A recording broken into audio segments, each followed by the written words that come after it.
Have you ever wondered why there are seasons in life when even though everything outside still seems fine, you feel as if you are standing before an invisible threshold, a place where life * no longer truly touches you, and you yourself slowly fade from your own life?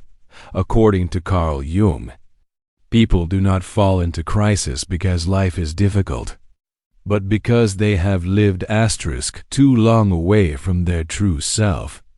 When the ego that adapts through roles and compromises takes over the central position, the self, the essential core within, begins to speak through emptiness, exhaustion, and a very clear feeling that there must be something more than this. The greatest comeback in * a person's life, therefore, is not about returning to the past or becoming stronger in other people's eyes. It is a return to the part of you that was once pushed aside in exchange for acceptance, stability, or a sense of belonging, and the sense of being out of sync that * you are experiencing may be a sign that this process has already begun. But how do you distinguish the true call of your real self from temporary fatigue? And why is this feeling showing up right now? In today's video, we will walk through the process Carl Jung called a return to oneself, *, where the greatest comeback begins from very deep within you, * 0 hours 2 minutes and 1 second, Part 1. When something inside begins to awaken. Carl Jung believed that most people are not truly living, but are being guided by unconscious structures formed very * early. Roles, expectations, and choices that once helped us survive and be accepted. They run so smoothly that we rarely question them. But at a certain point, those structures begin to lose their effect. The awakening begins right there, not through intense emotion or an obvious event, but through the fact that the familiar ego can no longer lead the way. You still know what you are doing, but you are no longer sure why you keep doing it. Decisions that used to be made easily now require your full presence, not because you doubt everything, but because you can no longer act unconsciously, * according to Carl Jung. This is when the psyche begins to withdraw energy from focusing only on external adaptation and redirects it towards seeking inner alignment. * For most of life, people learn to survive by adjusting themselves to fitting with family, society, environment, and expectations. That process is necessary. But if it continues without being balanced by inner dialogue, a person may live very efficiently but no longer live deeply. According to Carl Jung, this is not a psychological disorder or spiritual weakness. This is the time when the psyche begins * to create pressure to be seen.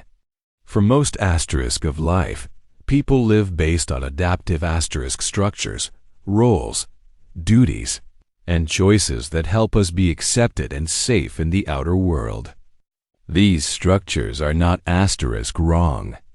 On the contrary, they are very necessary at a certain stage. But when people continue to live too long within them without returning to dialogue with the deeper part inside, an * imbalance gradually appears. And when something inside begins to awaken, it rarely arrives with clarity. It comes as a vague unease, as the sudden fading of things that once had meaning, as a quiet question appearing more and more often. Is my life only going to stop here? I know a friend like this. From the * outside, his life is very fine. A stable * job, good income, a peaceful family, no obvious upheaval. But there was a period when he said that every morning he woke up felt heavier than the day before. Even though he could not name the reason, he did not hate his work, and he was not tired of asterisk life. It was just that the feeling of being alive had disappeared. Everything unfolded as if by inertia. Asterisk. From a Jungian perspective, this is not weakness or lack of motivation, but a sign that the adaptive ego, the version asterisk that helped him survive and succeed, was no longer enough to hold his whole being. A deeper part was speaking, not asterisk to destroy the old life, but to demand an adjustment from within. In psychology, this state can be asterisk compared to a body having to maintain a posture that is no longer suitable for a long time. At first, it is only mild discomfort, almost unnoticeable. But if you keep ignoring it, the body begins to send stronger signals, tightness, pain, or even forcing you to stop. The psyche operates by a similar logic. Asterisk, when outer life no longer reflects inner life. Discomfort appears as an asterisk self-regulating mechanism, not a malfunction that needs fixing. Jung touched the core of this process when he wrote, "There is no coming to consciousness without pain." This sentence does not encourage people to seek suffering, but points out that every step toward awareness comes with a certain degree of discomfort because it forces you to let go of familiar asterisk structures that once helped you survive. Asterisk, what makes this stage difficult is not asterisk the feeling of unease, but the way we asterisk interpret it. Many people quickly label this awakening state as a crisis, burnout, or something is wrong. Then try every way to return to the old state as fast as possible. Asterisk, but Jung believed that by doing so, a person misses the most important opportunity.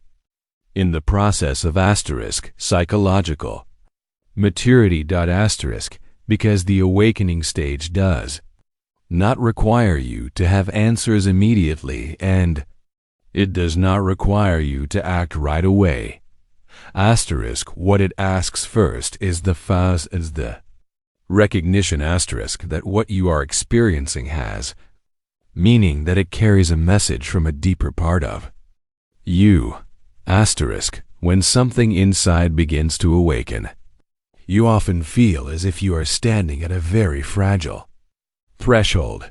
Asterisk, on one side is a familiar life where you asterisk know who you are and what you should do asterisk even though you no longer feel alive. Asterisk, on the other side is another side is a undefined space asterisk where you have no answers, no map. And that makes the rational mind uneasy. Jung called this a moment that is easily misunderstood because consciousness always wants certainty, while the psyche is inviting you into a stage of listening and observing. If you are patient enough not to asterisk extinguish this feeling, not to rush to asterisk fix or deny it, you will realize that this unease is not an enemy, but a sign that you have touched the limit of asterisk living by old inertia. And right at that boundary, the greatest comeback of a person's life begins to take shape. Not through a bold decision, but through a very subtle shift in your relationship with yourself. Part 2. Synchronicities are not asterisk random. From the moment something inside asterisk begins to awaken, you will realize that the life around you no longer passes by in the old way. Not because the world asterisk suddenly changes, but because you are no asterisk longer completely living in the familiar, unconscious state. When consciousness shifts even slightly, what used to simply pass by now begins to leave an aftertaste. Asterisk, a sentence that seems ordinary can be enough to make you think longer.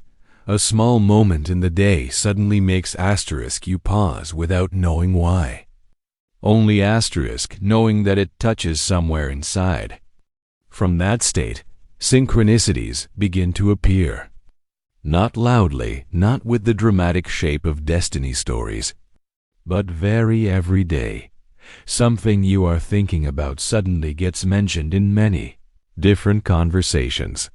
A question you have not yet named gets touched through a book, a film scene, or the casual words of a friend who has no idea what you are wrestling with. If you